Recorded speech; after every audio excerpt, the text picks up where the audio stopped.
Episode 56 MU December 10, 2023. Smog blankets COP28 in Dubai, United Arab Emirates. Bringing the issue down to earth. RAWSEP View. In December 2023, air pollution closed an Indian airport. A few months ago a Canadian airport closed due to air pollution. Business as usual was interrupted by PM2.5 air pollution in those instances. In December 2023, delegates to COP28 experience air pollution that leaves them coughing. Welcome to the daily experience of a near neighbor of an indoor residential wood burner. The source may not necessarily be wood burning, but air pollution affects the human ability to conduct business and live our lives, whether here in the United States when struggling to breathe although you are not in a sensitive group, or in Dubai. Of course, air pollution also hastens climate change, the subject of the Dubai COP28 conference. United Arab Emirates, Dubai. RAWSEP believes that the key takeaway, besides the recognition of air pollution interfering with COP28 business, is the conclusion that climate activists drive negotiations at COP28. RAWSEP hopes that human health activists also influence negotiations at COP28, if any were being held, about pollution's effect on human health. Do the delegates know of acknowledge that wood burning emits more PM2.5 and CO2 than the fossil fuel coal burning? Do the delegates to COP28 know or acknowledge that replacing fossil fuel coal burning plants with wood burning plants brings us closer to climate change, not farther away? The article below does at least state that PM2.5, what is making the journalists cough, is the greatest threat to human health. Quoting ANDREW FREEDMAN, so climate activists really play, kind of a conscience role. They're the conscience of the UNFCCC process in a way. They team up with different country coalitions to push certain positions so that negotiators take them into the negotiating rooms. Dubai Dispatch, Smog blankets COP28 climate summit. Axios particles known as particulate matter 2.5, also referred to as PM2.5, are the air pollution source that poses the greatest danger to public health. Dubai, United Arab Emirates. After 5 days in Dubai for the UN COP28 climate talks, my throat hurts and I can't stop coughing, writes Axios One Big Thing podcast host Niala Boodhoo. Driving the news, Axios publisher Nick Johnston said his lungs felt like they were on fire. December 8, 2023. Energy and Environment. Dubai Dispatch, Smog blankets COP28 climate summit. Dubai, United Arab Emirates. After 5 days in Dubai for the UN COP28 climate talks, my throat hurts and I can't stop coughing, writes Axios One Big Thing podcast host Niala Boodhoo.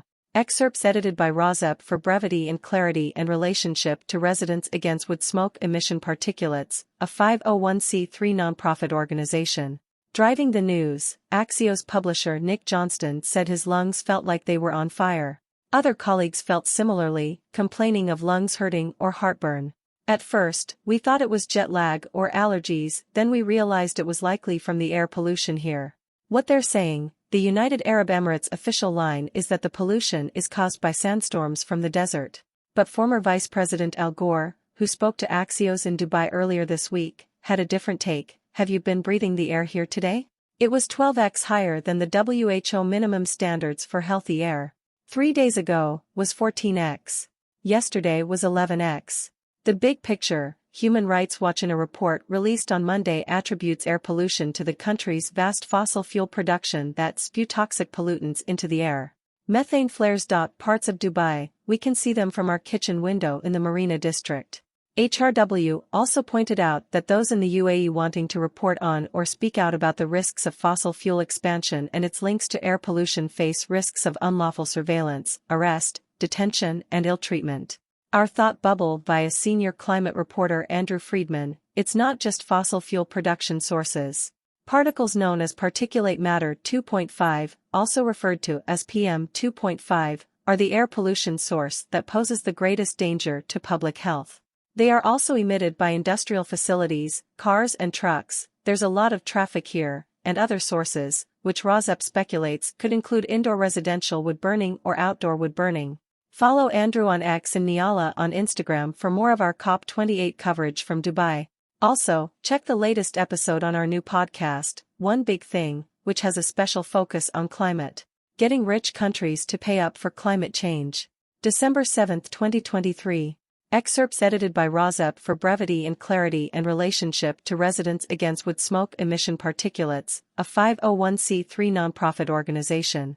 https://www.axios.com/2023/12/harjeet-sing-getting-rich-pay-up-for-climate-change. Welcome back to One Big Thing from Axios. I'm Niala Boodhoo. Let's get back to my conversation with Harjeet Singh, the head of Global Political Strategy for Climate Action Network International. I spoke to him in Dubai, where I'm covering COP28, the climate conference, and where one major controversy has been that this year's COP president is Sultan Ahmed Al Jaber, the UAE climate envoy and CEO of the state-owned Abu Dhabi National Oil Company. Al Jaber made waves when he said there was no science behind the push to phase out fossil fuels, which was widely criticized. After an uproar, he then said he did respect the science. I asked Harjeet about this year's COP president, UAE's Al Jaber.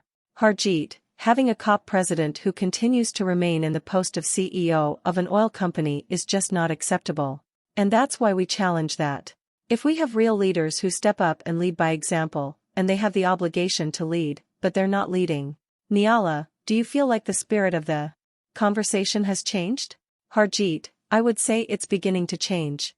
I think it's the power of vulnerable countries, civil society, supported by media, has really helped us echo that a shift is required, and that's why here at COP28 on the very first day when we got the decision on loss and damage, it was actually to respond to some of those concerns that this process has not been delivering. It was strategic to have that decision. I've been following negotiations for 15 years, I can tell you, it's excruciating. Things that should stand on its own are traded. Niala, like what? Harjeet, if you want money for loss and damage, then you have to make sure that you get more ambition from developing countries without any offer of financial support for mitigation. The way Paris Agreement looks right now was nowhere near what rich countries wanted. Rich countries only wanted mitigation to be in Paris Agreement. Rich countries know that developing countries don't reduce emissions. Developing countries as well as rich countries are going to suffer. Harjeet, all of us as individuals have to play our part. The way we use electricity or other forms of energy. Science is very clear where we are. Niala, I've been here at COP28 with Axios' ANDREW FREEDMAN, who's been covering climate and these UN negotiations for decades.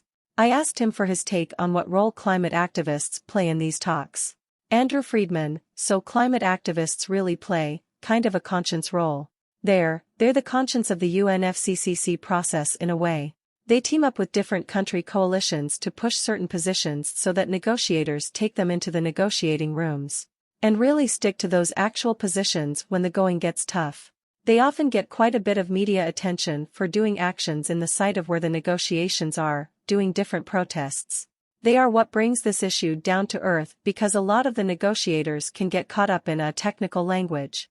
They can get caught up in the battles of the day, and the activists are really the voices for the people on the ground who are suffering increasingly from climate change. That's Axios' ANDREW FREEDMAN. And that's all for this week's edition of One Big Thing. You can always send feedback by texting me at 2029184893 or emailing podcasts@axios.com. COP28, subnational GovTech effort aimed at lowering methane emissions launched. Air Quality Matters Science blog. PM2.5 RSS latest from science blog. Twilight galaxies. Extreme conditions in stars produce the universe's heaviest elements. Researchers. What is PM2.5? Why masks won't be able to protect you from it? Air pollution news. YouTube. What is PM2.5? Why masks won't be able to protect you from it? Air pollution news. #air pollution, #smog, #health news, #air pollution indulhi, #health. Connecticut, Mapperton. Bridport firefighters rushed to chimney blaze in Mapperton, Bridport and Lyme Regis news. They stressed that, when lighting an open fire or wood-burning stove, to not use flammable liquids such as petrol or paraffin. Smoke leaking from Georgia, Atlanta. Popular Atlanta wood-fired pizza restaurant to close after 12 years, it announces. Atlanta News First. Amaza, a popular India news. Unseasonal rain improves Kolkata's air quality. Official, latest LYPMIST. A+. India news. Unseasonal rain improves Kolkata's air 5, significantly better than 150 to 250, PM2.5, recorded during December 1st to 5th.